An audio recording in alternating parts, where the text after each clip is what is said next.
이 할망구가 노망이 났나? 어디서 감히 재개발 현장에 대들고 있어? 당장 안 치워? 시퍼런 용역들의 고함에도 떡볶이 판을 온몸으로 껴안은 채 덜덜 떨고 있던 팔순의 박순자 할머니. 평생을 남대문 시장 귀퉁이에서 떡볶이 장사를 하며 고시생들 배를 채워주던 할머니가 오늘 그 차가운 길바닥으로 내쫓기기 직전입니다. 제발. 내 인생이 여기 다 들어있는데 제발 하루만 더 있게 해줘요. 할머니의 애끓는 절규가 시장 골목에 울려 퍼지는 순간 검은색 최고급 세단 세대가 흙먼지를 일으키며 할머니 앞에 멈춰 섰습니다. 차에서 내린 번듯한 남자가 할머니를 밀치던 용역의 손목을 낚아채며 나직하게 뱉은 한마디. 지금 이분께 무슨 무례입니까? 이 시장 제가 오늘부로 통째로 샀습니다. 도대체 이 남자는 누구이며 왜 이 초라한 할머니 앞에서 무릎을 꿇고 있는 걸까요? 20년 전 할머니가 무심코 건넨 떡볶이 한 접시에 담긴 덤 하나가 가져온 기적 같은 이야기 지금 시작합니다. 사람이 살다 보면 내가 베푼 친절이 아무 소용없게 느껴지는 날이 있지요. 하지만 하늘은 스스로 돕는 자를 돕고 착한 마음은 절대 사라지지 않는 법입니다. 오늘 들려드릴 박순자 할머니의 이야기가 바로 그 증거입니다. 비바람이 몰아치던 어느 겨울밤이었습니다. 남대문 시장 뒷골목 낡은 천막 하나로 겨우 바람을 막으며 장사하던 할머니는 시린 손을 호호 불며 떡볶이를 젓고 있었어요. 손님도 끊긴 늦은 시간 저 멀리서 한 청년이 비틀거리며 걸어오는 게 보였습니다. 얇은 여름 점퍼 하나만 걸친 채 얼굴은 헬쑥하다 못해 잿빛이 감도는 청년이었죠. 청년은 할머니의 포장마차 앞에서 한참을 서성였습니다. 김이 모락모락 나는 떡볶이 판을 뚫어지게 쳐다보면서도 주머니에 손을 넣었다 뺐다 하며 차마 안으로 들어오지 못했지요. 할머니는 단번에 알았습니다. 아이고 저 청년 배는 고픈데 돈이 한 푼도 없구나. 할머니는 모른 척하고 청년을 불렀습니다. 이봐 청년 거기 서서 뭐해? 나 이제 장사 접을 건데 이 떡볶이 다 버리게 생겼어. 아까우니까 들어와서 좀 먹어줘. 공짜니까 얼른 들어와. 청년은 그제야 조심스럽게 천막 안으로 발을 들였습니다. 의자에 앉은 청년의 어깨가 미세하게 떨리고 있었습니다. 할머니는 커다란 접시에 떡볶이를 수북하게 담고 그 위에 튀김이며 순대며 아낌없이 얹어주었습니다. 천천히 먹어. 채알라. 여기 뜨끈한 어묵 국물도 좀 마시고. 청년은 허겁지겁 떡볶이를 입에 넣었습니다. 얼마나 오랫동안 굶었는지 씹지도 않고 삼키는 모습이 할머니의 마음을 아프게 했지요. 한참을 먹던 청년이 갑자기 숟가락을 멈추더니 고개를 푹 숙였습니다. 그리고는 어깨를 들썩이며 소리 없이 울기 시작했어요. 청년 왜 그래? 어디 아파? 할머니가 놀라 물었지만 청년은 대답 대신 눈물만 뚝뚝 흘렸습니다. 사연인즉슨 이랬습니다. 청년은 시골에서 올라와 고시 공부를 하던 수험생이었는데 집안 형편이 어려워지면서 지원이 끊기고 설상가상으로 아르바이트 하던 곳에서도 임금을 떼어 당장 방세 낼 돈도 밥 한 끼 먹을 돈도 없었던 겁니다. 오늘이 마지막이라는 심정으로 한강에 가려다가 할머니의 포장마차 불빛을 보고 자기도 모르게 발걸음이 멈췄던 것이었죠. 할머니는 청년의 손을 꼭 잡았습니다. 거칠고 주름진 할머니의 손이 청년의 야윈 손을 따뜻하게 감쌌습니다. 청년 죽는 게 그렇게 쉬운 줄 알아? 살아야지. 어떻게든 살아야지. 이 떡볶이 한 접시가 별거 아닌 것 같아도 이거 먹으면 내일까지 버틸 힘은 생기잖아. 세상이 아무리 야박해도 밥 굶기는 사람은 없는 법이야. 내일부터 매일 이 시간쯤에 와. 내가 팔다 남은 거 챙겨줄 테니까 공부 포기하지 말고 끝까지 해봐. 알았지? 할머니는 가게 구석에서 꼬깃꼬깃한 10,000원짜리 한 장을 꺼내 청년의 주머니에 넣어 주었습니다. 이건 버스비라도 해. 자존심 상해하지 말고 나중에 성공하면 그때 갚아. 청년은 할머니의 손을 붙잡고 몇 번이나 고개를 숙이며 인사했습니다. 할머니 잊지 않겠습니다. 이 은혜 절대로 잊지 않겠습니다. 그날 이후 청년은 정말 매일 밤 할머니를 찾아왔습니다. 할머니는 청년이 올 때마다 가장 좋은 재료를 골라 떡볶이를 만들어 주었고 남들 몰래 삶은 달걀이며 만두며 슬쩍슬쩍 덤을 얹어 주었습니다. 청년은 할머니의 그 작은 포장마차에서 희망을 먹고 다시 펜을 잡았습니다. 하지만 인생이라는 게 참으로 얄궂지요. 1년쯤 지났을까요? 청년이 갑자기 모습을 감췄습니다. 할머니는 매일 밤 목을 빼고 청년을 기다렸지만 그 낡은 점퍼를 입은 청년은 다시 나타나지 않았습니다. 아이고 시험에 떨어져서 낙향했나? 아니면 어디 아픈 건 아닌가? 할머니는 걱정이 태산이었지만 이름도 성도 모르는 청년을 찾을 길이 없었습니다. 그렇게 시간은 흘러 20년이라는 세월이 덧없이 지나갔습니다. 시장은 변해갔고 할머니는 이제 백발이 성성한 할머니가 되었습니다. 무릎은 쑤시고 허리는 굽었지만 여전히 그 자리에서 떡볶이를 팔았습니다. 할머니에게 그 포장마차는 단순히 돈을 버는 곳이 아니었습니다. 언젠가 그 청년이 다시 찾아오지 않을까 하는 마지막 기다림의 장소였죠. 그런데 평화롭던 시장에 날벼락 같은 소식이 들려왔습니다. 대기업 건설사가 이 시장 부지를 사들여 대형 쇼핑몰을 짓는다는 것이었습니다. 상인들은 하나둘 보상금을 받고 떠났지만 할머니처럼 정식 상가 건물도 없이 노점을 하던 사람들은 단돈 몇백만 원의 거리로 쫓겨날 위기에 처했습니다. 우리 같은 노점상들은 어디로 가라고. 여기서 30년을 장사했는데. 할머니와 노점상 친구들은 거세게 반발했지만 거대 자본의 힘은 무서웠습니다. 철거 예정일이 다가오자 시장 입구에는 험상궂은 사내들이 배치되었습니다. 검은 점퍼를 입고 문신을 드러낸 용역들은 상인들을 위협하며 짐을 밖으로 던지기 시작했습니다. 할머니의 작은 포장마차도 예외는 아니었습니다. 이 할망구가 말로 해서 안 되겠네. 그 용역 대장이 할머니의 떡볶이 판을 뒤엎으려던 그 절체절명의 순간 갑자기 시장 골목 끝에서 번쩍이는 전조등 불빛이 쏟아져 들어왔습니다. 시장 통과는 어울리지 않는 육중한 고급차들이 일렬로 들어서자 용역들도 당황한 듯 멈춰 섰습니다. 차 문이 열리고 한눈에 봐도 기티가 흐르는 신사가 차분한 걸음으로 할머니를 향해 걸어왔습니다. 그 남자의 눈은 할머니의 굽은 등과 떨리는 손을 향해 고정되어 있었고 그의 눈시울은 이미 붉게 물들어 있었습니다. 용역 대장은 당황한 기색이 역력했습니다. 아니 대표님? 여긴 위험합니다. 저희가 곧 정리할 테니까 차에서 기다리시죠. 하지만 신사는 용역 대장의 말을 무시한 채 바닥에 쏟아진 떡볶이 떡을 허망하게 바라보시는 할머니 앞에 멈춰 섰습니다. 그리고는 모두가 보는 앞에서 무릎을 굽혀 할머니의 흙 묻은 손을 덥석 잡았습니다. 할머니 저 기억하시겠어요? 20년 전 그 청년입니다. 여름 점퍼 하나 입고 눈물 젖은 떡볶이를 먹던 그 고시생 말입니다. 할머니는 흐릿한 눈을 비비며 남자의 얼굴을 뜯어보았습니다. 해숙했던 청년의 얼굴은 온데간데 없었지만 할머니의 손을 잡고 떨리는 그 눈빛만큼은 20년 전 그날 밤과 똑같았습니다. 아이고. 청년? 정말 그 청년이야? 살아서 돌아온 거야? 할머니의 목소리가 갈라졌습니다. 남자는 할머니의 손등에 자신의 이마를 갖다 댄 채 한참 동안 어깨를 들썩였습니다. 죄송합니다, 할머니. 너무 늦게 왔죠. 성공해서 나타나겠다고 다짐했는데 세상 일이 마음처럼 쉽지 않았습니다. 검사 시험에 합격하고 법복을 입고 다시 사업의 길로 들어서기까지 단 한순간도 할머니의 그 떡볶이 맛을 잊은 적이 없습니다. 남자의 이름은 강민호. 그는 현재 국내 굴지의 건설 시행사를 운영하는 촉망받는 기업가가 되어 있었습니다. 그리고 공교롭게도 이 시장 부지를 매입해 쇼핑몰을 올리려던 시행사의 대표가 바로 강민호 그 자신이었습니다. 대표님, 이게 대체 무슨 상황입니까? 이 노점 상들 때문에 공사 일정이 계속 늦어지고 있는데. 용역 대장이 눈치 없이 끼어들자 강 대표의 눈빛이 서슬퍼렇게 변했습니다.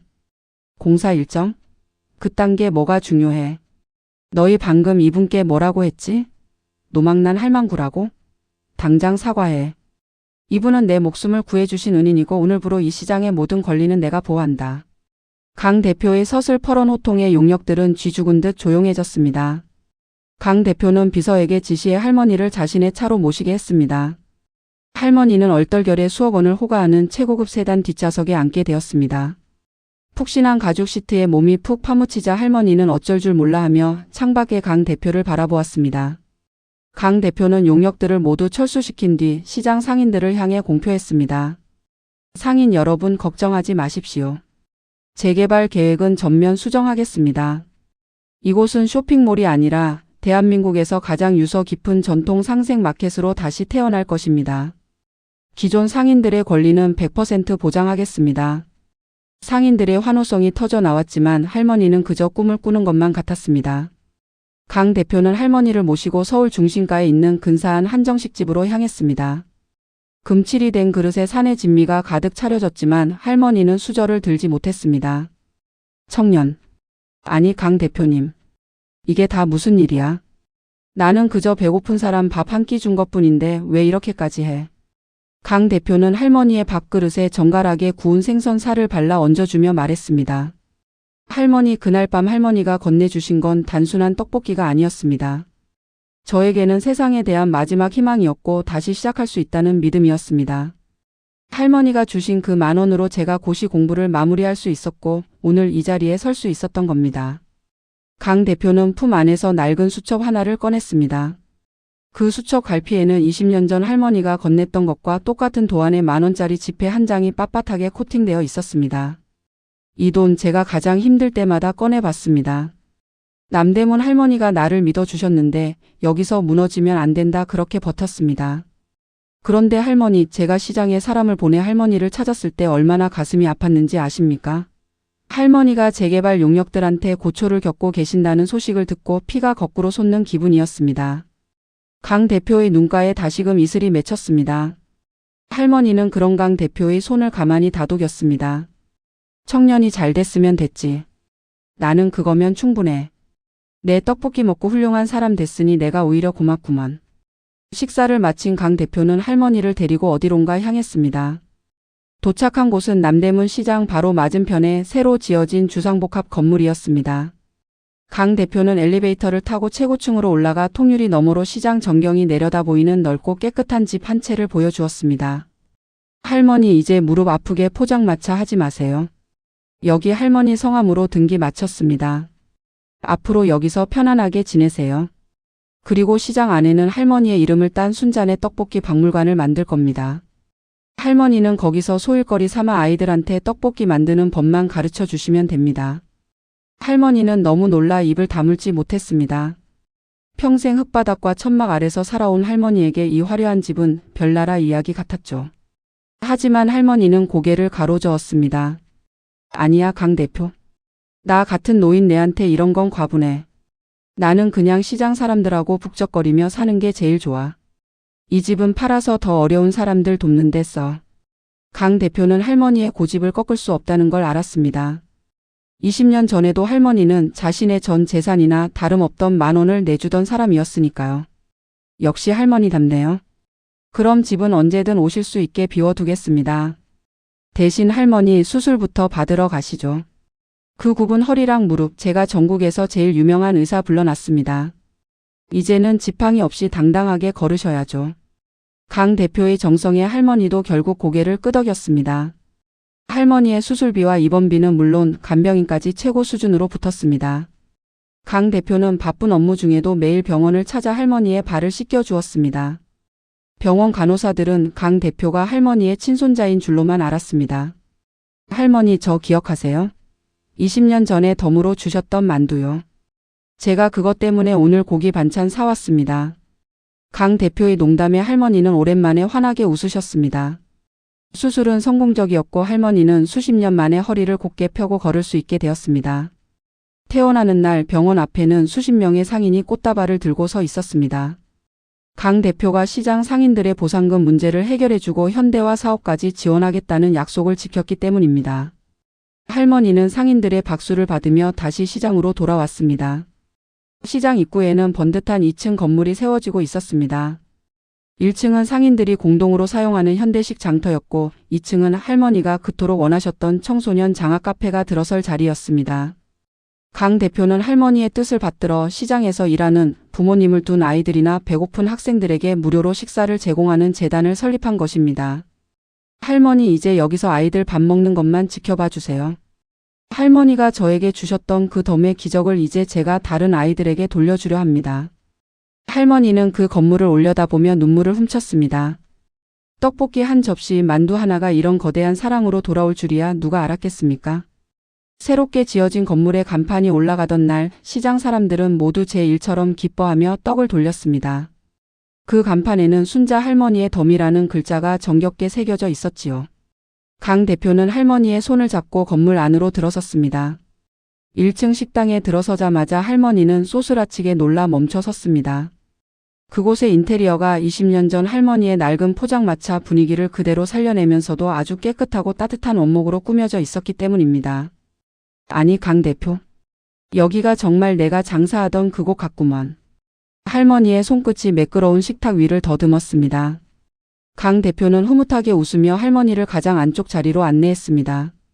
그 자리는 20년 전 강 대표가 매일 앉아 눈물을 훔치며 떡볶이를 먹던 바로 그 구석 자리였습니다. 강 대표는 그 자리에 앉아 조용히 입을 열었습니다. 할머니, 제가 검사 15 시절에 너무 힘들어서 다 포기하고 싶을 때가 있었습니다. 그때마다 이 자리에 앉아 할머니가 주시던 떡볶이를 생각했어요. 강 청년 기죽지 마. 이 떡볶이 힘으로 세상하고 한번 싸워봐.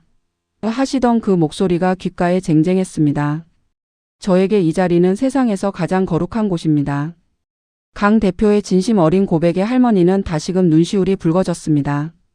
그저 배고픈 청년이 안쓰러워 건넸던 말들이 한 사람의 인생을 지탱하는 기둥이 되었다는 사실이 믿기지 않았던 것이죠. 하지만 기쁨도 잠시 예상치 못한 그림자가 시장에 드리웠습니다. 강 대표가 시장 재개발 방식을 상생형으로 바꾸고 상인들의 편에 서자 원래 이 땅을 노리고 뒷거래를 하려던 부패한 정치인과 다른 건설사 세력들이 반격을 시작한 것입니다. 그들은 강 대표가 시행사 대표로서의 의무를 저버리고 특정 상인에게 특혜를 주고 있다며 언론에 가짜 뉴스를 퍼뜨리기 시작했습니다. 강민호 대표 노점상 할머니와 유착관계, 비자금 조성 의혹, 자극적인 헤드라인이 신문 일면을 장식했고 강 대표의 회사 주가는 곤두박질치기 시작했습니다. 사무실에는 검찰 조사관들이 들이닥쳤고 강 대표는 위기에 몰렸습니다. 이 소식을 들은 할머니는 밤잠을 설쳤습니다. 나 때문에 그 귀한 청년의 앞길이 막히는 것 아닌가 하는 죄책감에 가슴이 턱 막혔지요. 나 같은 늙은이가 뭐라고. 그 착한 사람을 괴롭힌단 말이냐. 할머니는 가만히 있을 수 없었습니다. 할머니는 굽은 허리를 펴고 일어섰습니다. 그리고 평생 처음으로 깨끗한 한복을 꺼내 입고 시장 상인들을 하나둘 찾아다니기 시작했습니다. 여러분, 우리 강 대표가 어떤 사람입니까? 우리를 위해 자기 손해까지 감수하며 시장을 지켜준 사람 아닙니까? 우리가 가만히 있으면 안 됩니다. 할머니의 호소에 시장 사람들의 마음이 움직였습니다. 상인들은 생업을 전폐하고 하나둘 모여들었습니다. 다음 날 아침 강 대표의 회사 앞과 시청 앞 광장에는 수백 명의 시장 상인이 모여들었습니다. 그들의 손에는 세련된 현수막 대신 박스 종이에 비뚤비뚤하게 적은 팻말들이 들려 있었습니다. 강민호 대표는 우리의 은인이다. 가짜 뉴스를 중단하라. 순자 할머니의 눈물을 닦아준 건 강 대표뿐이다. 할머니는 맨 앞에 서서 확성기를 잡았습니다. 평생 큰 소리 한 번 안 내고 살아온 할머니였지만 그날만큼은 사자후처럼 목소리를 높였습니다. 내가 증인입니다. 20년 전 밥 굶던 청년이 이제는 우리 모두의 밥줄을 지켜주려고 합니다. 이게 왜 범죄입니까? 이게 왜 유착입니까? 이건 사람의 도리입니다. 할머니의 절규와 상인들의 진심 어린 시위 장면은 현장에 있던 취재진의 카메라에 담겨 전국으로 퍼져나갔습니다. 인터넷 커뮤니티에서는 남대문 떡볶이 할머니와 강 대표의 20년 인연이라는 제목의 글이 수백만 조회수를 기록하며 사람들의 심금을 울렸습니다. 차가운 법과 비즈니스 논리만 가득하던 세상에 할머니와 강 대표의 보은 서사는 메마른 땅에 단비처럼 쏟아졌습니다. 국민의 여론은 급격히 반전되었습니다. 요즘 세상에 이런 기업인이 어디 있냐, 할머니의 진심이 느껴진다며 강 대표를 응원하는 댓글이 쏟아졌고 가짜 뉴스를 퍼뜨렸던 세력들은 오히려 역풍을 맞아 조사를 받게 되었습니다. 위기를 넘긴 강 대표가 제일 먼저 달려간 곳은 역시나 할머니의 곁이었습니다. 강 대표는 수척해진 할머니의 얼굴을 보고 말없이 안아드렸습니다. 할머니, 무리하지 마시라고 했잖아요. 연세도 있으신데 그 떼약볕에 왜 나오셨어요? 강 대표의 걱정 섞인 타박에 할머니는 인자하게 웃으며 대답했습니다. 청년이 나를 살렸는데 내가 청년 앞길 막히는 걸 어떻게 보고만 있어. 나 죽기 전에 한 일 중에 제일 잘한 일이다 싶구먼. 두 사람의 재회 장면은 다시 한번 많은 이들에게 감동을 주었습니다. 이제 강 대표에게 할머니는 단순한 은인을 넘어 돌아가신 어머니보다 더 깊은 유대감을 나누는 단 한 명의 가족이 되었습니다. 사태가 진정되자 강 대표는 할머니를 위한 아주 특별한 선물을 준비했습니다. 할머니가 평생 소원이라 말씀하셨던 고향집 방문이었습니다. 할머니는 어린 시절 전쟁통에 부모님을 잃고 고향을 떠난 뒤 단 한 번도 그 땅을 밟아보지 못하셨지요. 강 대표는 할머니의 고향인 강원도 산골 마을을 수소문해 찾아냈고 그곳에 할머니가 기억하는 생가와 똑같은 모습의 작은 집을 복원했습니다. 할머니, 여기가 할머니가 말씀하시던 그 시냇가고 저기 보이는 나무가 그 정자나무입니다. 차에서 내린 할머니는 마을 풍경을 보자마자 그 자리에 주저앉아 통곡하셨습니다. 70년 넘게 가슴에 묻어두었던 그리움이 한꺼번에 터져 나온 것입니다. 강 대표는 할머니 곁에 묵묵히 앉아 그 울음이 잦아들 때까지 기다려 주었습니다. 한참을 울던 할머니는 강 대표의 손을 잡으며 말했습니다. 강 대표, 이제 나는 여한이 없네. 길바닥에서 떡볶이 팔던 노파가 이렇게 귀한 대접을 받고 고향까지 오다니. 이게 다 청년 덕분이야. 강 대표는 할머니의 눈물을 닦아드리며 약속했습니다. 할머니, 이제 시작입니다. 할머니가 저에게 보여주신 그 따뜻한 세상을 제가 더 넓게 만들게요. 할머니는 그저 제 곁에서 오래오래 건강하게만 계셔주세요.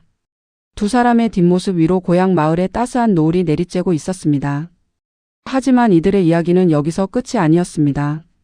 할머니의 인생을 송두리째 바꿀 또 하나의 거대한 비밀이 밝혀지기 직전이었으니까요. 고향 집에서 평온한 시간을 보내던 어느 날, 강 대표는 할머니의 짐을 정리해 드리다 낡고 빛바랜 사진 한 장을 발견하게 됩니다. 그 사진 속에는 젊은 시절의 할머니와 늠름한 군복 차림의 한 남성이 나란히 서 있었죠. 그런데 그 남성의 얼굴을 본 강 대표의 손이 파르르 떨리기 시작했습니다. 사진 속 남성은 바로 강 대표가 그토록 존경하던 자신의 할아버지 강중구 창업주와 너무나도 닮아 있었기 때문입니다. 강 대표는 떨리는 목소리로 물었습니다. 할머니, 이 사진 속에 있는 분, 혹시 누구신지 여쭤봐도 될까요? 할머니는 먼 산을 바라보며 깊은 한숨을 내쉬었습니다. 그분은 내 평생의 정인이었지. 전쟁통에 헤어지고 다시는 보지 못한 내 아들의 아버지이기도 하고. 할머니의 입에서 나온 이야기는 충격 그 자체였습니다. 전쟁의 포화 속에서 헤어진 할머니의 정인이 사실은 강 대표의 할아버지였고, 할머니가 홀로 키워냈던 아들은 강 대표의 아버지와 배다른 형제였던 것입니다. 하지만 할머니의 아들은 가난과 병마를 이기지 못하고 일찍 세상을 떠났고, 할머니는 손자라도 찾고 싶은 마음에 그 험난한 남대문 시장에서 떡볶이 장사를 하며 버텨왔던 것이죠. 강 대표는 머리를 한 대 맞은 듯 멍해졌습니다. 그럼 할머니가 그날 저에게 건네주셨던 그 떡볶이가 단순한 동정이 아니라 핏줄의 끌림이었단 말입니까? 할머니는 눈물을 훔치며 고개를 저었습니다. 아니야, 나는 청년이 내 손자인 줄은 꿈에도 몰랐어. 그저 그 눈매가 내가 사랑했던 사람과 너무 닮아서 배고픈 그 모습이 내 죽은 아들 같아서 마음이 쓰였던 것뿐이야. 이 기막힌 운명 앞에 강 대표는 무릎을 꿇었습니다. 자신이 우연히 구했다고 생각했던 은인이 사실은 자신의 진짜 할머니였고, 가문을 일으켰던 할아버지의 잃어버린 조각이었다는 사실에 온몸에 소름이 돋았습니다. 강 대표는 할머니의 주름진 손등에 입을 맞추며 맹세했습니다. 할머니, 아니, 이제는 제 진짜 할머니라 부를게요. 할아버지가 평생 그리워하며 찾으셨던 분이 바로 곁에 계셨는데 제가 너무 늦게 알아봐서 죄송합니다. 이제 이 가문의 어른으로 당당하게 모시겠습니다. 할머니는 강 대표의 머리를 쓰다듬으며 소리 없이 울었습니다. 시장 골목의 가난한 떡볶이 할머니가 자신이 그토록 증오했던 혹은 그리워했던 가문의 최고 어른으로 인정받는 순간이었습니다. 강 대표는 즉시 가문의 친인척들을 소집했습니다. 할머니의 존재를 부정하려는 일부 친척들의 반발도 있었지만, 강 대표는 유전자 검사 결과와 할아버지가 남긴 일기장을 증거로 내밀며 그들의 입을 막았습니다. 이분은 우리 가문의 뿌리입니다. 이분이 없었다면 지금의 저도 우리 회사도 없었습니다. 누구든 할머니를 모욕하는 자는 제 모든 권한을 걸고 용서치 않겠습니다. 강 대표의 단호한 태도에 친척들은 고개를 숙였습니다. 이제 할머니는 낡은 앞치마를 벗고 우아한 실크 한복을 입은 최강씨 가문의 대저택 상석에 앉게 되었습니다. 시장 상인들은 이 소식을 듣고 마치 자기 집 경사처럼 기뻐하며 시장 곳곳에 축하 플래카드를 내걸었습니다. 할머니의 저택 입성날, 강 대표는 할머니를 위해 아주 특별한 연회를 열었습니다. 그 연회에는 정재계 인사들이 가득했지만 강 대표가 초청한 VVIP들은 따로 있었습니다. 바로 남대문 시장에서 평생을 함께했던 상인 친구들이었습니다. 이복의 순자, 아니 이제 박 여사님이라고 불러야 하나? 출세했구먼, 정말 출세했어. 투박한 손을 잡으며 기뻐하는 시장 상인들의 모습에 할머니는 그제야 긴장을 풀고 환하게 웃었습니다. 화려한 드레스와 턱시도 사이에서 낡은 점퍼와 작업복을 입은 상인들이 어우러진 그 연회장은 강 대표가 꿈꾸던 진정한 상생의 모습이었습니다. 하지만 할머니는 대저택의 생활이 편안하지만은 않았습니다. 아침마다 차려지는 사내 진미보다 시장 골목에서 상인들과 나눠 먹던 시큼한 김치와 보리밥이 그리웠지요. 할머니는 강 대표에게 나지기 제안했습니다. 강 대표야, 나는 여기서 대접받는 것보다 그 시장터에서 사람들 밥 먹이는 게 내 명줄인 것 같다. 내 이름으로 된 그 장학 카페, 거기서 내가 직접 아이들 밥을 좀 해주면 안 되겠니? 강 대표는 할머니의 건강을 걱정해 말렸지만 할머니의 눈빛은 그 어느 때보다 단호했습니다. 결국 강 대표는 할머니의 뜻을 꺾지 못하고 매일 아침 할머니를 시장 건물을 개조한 장학재단으로 모셔다 드리는 전용 기사를 배치했습니다. 할머니가 다시 시장에 나타나자 아이들의 웃음소리가 끊이지 않았습니다. 돈이 없어 점심을 굶던 아이들, 부모님이 바빠 끼니를 거르던 시장 아이들에게 할머니의 식당은 세상에서 가장 따뜻한 보금자리였습니다. 할머니는 그곳에서 떡볶이 할머니가 아닌 기부천사 할머니로 불리며 제2의 인생을 살기 시작했습니다. 강 대표는 할머니의 활동을 전폭적으로 지원하며 수익금의 일부를 떼어 전국에 이런 장학식당을 7곳이나 더 세웠습니다. 사람들은 이를 순자 할머니의 7대 기적이라 부르며 칭송했습니다. 그러던 어느 날 평생 할머니를 괴롭혔던 건강에 다시 이상 신호가 찾아왔습니다. 수술했던 무릎은 좋아졌지만 오랜 세월 시장 바닥에 찬 바람을 견디며 쌓인 지병이 깊어진 것이죠. 할머니는 병상에 누워 강 대표를 불렀습니다. 강 대표는 할머니의 마른 손을 잡고 눈물을 참지 못했습니다. 할머니, 조금만 더 버티세요. 저랑 아직 하실 일이 많잖아요. 할머니는 희미한 미소를 지으며 강 대표의 눈물을 닦아주었습니다. 울지 마라, 우리 강 청년. 나는 이제 정말 행복해. 시장 바닥에서 죽을 팔자였는데 내 아들의 핏줄을 만나고 고향 땅도 밟아봤으니 더 바랄 게 뭐가 있겠니. 내가 떠나더라도 그 덤의 마음만은 잊지 말아다오. 할머니의 병실 밖에는 할머니의 완쾌를 비는 상인들과 학생들의 편지가 수만 장 쌓여갔습니다. 심지어 할머니의 떡볶이를 먹고 자라 이제는 성인이 된 이들이 전국 각지에서 헌혈증과 성금을 보내오기 시작했습니다. 할머니 한 사람이 베푼 작은 덤이 거대한 강물이 되어 돌아오고 있었던 것입니다. 강 대표는 이 모습을 보며 깨달았습니다. 진정한 유산은 돈이나 건물이 아니라 사람의 마음속에 심어놓은 사랑이라는 것을 말입니다. 할머니의 숨소리가 조금씩 잦아들 무렵 강 대표는 할머니의 귓가에 마지막으로 속삭였습니다. 그 속삭임에 할머니는 마지막 힘을 다해 눈을 뜨셨습니다. 과연 강 대표가 전한 마지막 말은 무엇이었을까요? 그리고 할머니가 남긴 최후의 유언은 세상에 어떤 파장을 불러올까요? 강 대표가 할머니의 귓가에 남긴 말은 아주 짧지만 강렬한 한마디였습니다. 할머니, 저 이제 혼자가 아니에요. 할머니가 만들어주신 이 큰 가족들이 제 곁에 다 모여 있어요. 할머니는 그 말을 듣고 안심하신 듯 입가에 옅은 미소를 지으시며 마지막 숨을 조용히 내뱉으셨습니다. 평생을 시장 바닥에 거친 바람과 싸우며 오직 남을 위해 덤을 얹어주던 박순자 할머니. 그녀의 손은 차갑게 식어갔지만 그 손이 뿌린 사랑의 씨앗은 이제 막 꽃을 피우려 하고 있었습니다. 할머니의 부고가 전해지자 남대문 시장은 유례없는 통곡의 바다가 되었습니다. 수천 명의 상인이 가게 문을 닫고 하얀 소복을 입은 채 할머니의 마지막 길을 배웅하기 위해 거리로 쏟아져 나왔습니다. 장례식장은 그야말로 인산인해였습니다. 고위 관료나 재벌 총수들뿐만 아니라 할머니의 떡볶이를 먹고 자란 평범한 직장인들, 할머니의 장학금 덕분에 학업을 마친 대학생들, 그리고 할머니의 손을 잡고 울던 시장 노점상들이 줄을 이었습니다. 그런데 장례식 사흘째 되던 날 강 대표는 할머니의 유언장을 공개하며 세상을 다시 한번 뒤흔들었습니다. 할머니가 강 대표로부터 받은 그 어마어마한 저택과 상가 건물, 그리고 강씨 가문의 지분 전체를 사회에 환원하겠다는 내용이었습니다. 내게 온 복은 원래 내 것이 아니니 다시 세상에 배고픈 청년들에게 돌려주거라. 할머니의 유언은 명확했습니다. 강 대표는 할머니의 유서를 읽어 내려가며 목이 메어 차마 말을 잇지 못했습니다. 할머니는 강 대표에게 개인적인 재산 대신 낡은 무쇠솥 하나와 20년 전 그 10,000원짜리 지폐가 든 수천만을 남기셨습니다. 돈은 사람을 부리지만 마음은 사람을 살린다. 강 청년, 너는 돈을 굴리는 장사꾼이 아니라 마음을 얻는 기업가가 되거라. 할머니의 마지막 가르침 앞에 강 대표는 장례식장 바닥에 엎드려 통곡했습니다. 세상 사람들은 할머니의 위대한 결단에 경의를 표했습니다.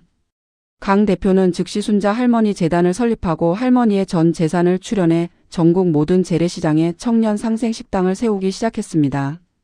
시간이 흘러 할머니의 일주기가 돌아왔습니다. 남대문 시장 입구에는 할머니의 인자한 미소를 본뜬 작은 동상이 세워졌습니다. 그 동상 아래에는 덤을 주는 마음, 세상을 바꾸는 기적이라는 문구가 새겨졌지요. 이제 그곳은 시장 상인들뿐만 아니라 관광객들이 찾아와 할머니의 손을 한 번씩 만지며 복을 빌고 가는 명소가 되었습니다. 강 대표는 매일 아침 출근길에 이 동상을 찾아 할머니와 대화를 나눕니다. 할머니, 오늘도 시장 아이들 밥 든든히 먹였습니다. 저 잘하고 있는 거 맞죠? 바람결에 들려오는 시장의 활기찬 소리들이 마치 할머니의 잘하고 말고 하는 대답처럼 들려왔습니다. 강 대표의 회사는 이제 대한민국에서 가장 존경받는 기업 1위로 우뚝 섰습니다. 단순히 매출이 높아서가 아닙니다. 위기가 닥칠 때마다 시장 상인들과 국민이 제1처럼 나서서 회사를 지켜주기 때문입니다. 강 대표는 여전히 가장 힘들 때면 시장 구석진 자리에 앉아 투박한 떡볶이 한 접시를 시켜 먹습니다. 그리고 주위를 둘러보며 배고픈 청년이 없는지 살핍니다. 할머니가 그랬던 것처럼 이제는 강 대표가 그들의 접시에 슬그머니 튀김 몇 개를 더 얹어주며 말합니다. 공부하느라 힘들지? 이거 덤이니까 많이 먹고 힘내요. 세상은 아직 따뜻하니까. 할머니가 떠난 뒤에도 덤의 기적은 멈추지 않고 계속되었습니다. 할머니의 장학금을 받고 의사가 된 청년은 의료봉사단을 꾸려 가난한 시장 노인들을 찾아갔고, 법관이 된 학생은 억울한 상인들의 무료 변론을 자처했습니다. 떡볶이 한 접시에서 시작된 작은 친절이 거대한 선순환의 고리가 되어 온 세상을 연결한 것입니다. 여러분, 오늘 박순자 할머니와 강 대표의 긴 이야기를 들으며 어떤 생각이 드셨나요? 우리가 무심코 건넨 따뜻한 말 한마디, 대가 없이 내어준 작은 배려 하나가 누군가에게는 인생을 바꿀 마지막 구명줄일지도 모릅니다. 지금 당장 내 삶이 팍팍하고 여유가 없다고 느껴지시나요? 그럴 때일수록 주위를 한번 돌아보세요. 내가 가진 작은 것을 조금만 나누어 덤을 얹어줄 때 그 복은 반드시 몇 배가 되어 여러분의 삶으로 돌아올 것입니다. 하늘은 착한 사람을 절대 그냥 두지 않습니다. 박순자 할머니가 남대문 시장의 전설이 되었듯 여러분의 평범한 일상도 누군가에게는 전설 같은 기적이 될 수 있습니다. 세상이 아무리 차갑게 변해도 사람과 사람 사이의 온기만큼은 영원히 식지 않는 법이니까요. 지금까지 긴 시간 동안 마을길 사연과 함께 해주신 여러분 진심으로 감사합니다. 오늘 이야기가 여러분의 지친 마음을 어루만져주는 따뜻한 위로가 되었기를 바랍니다. 여러분의 삶에도 순자 할머니가 경험했던 그 기적 같은 덤이 가득하기를 두 손 모아 기도하겠습니다. 가시는 길에 구독과 좋아요로 따뜻한 마음을 나누어 주시면 더 좋은 사연으로 보답하겠습니다. 여러분 건강하시고 만사 형통하십시오. 다음에 또 뵙겠습니다. 감사합니다.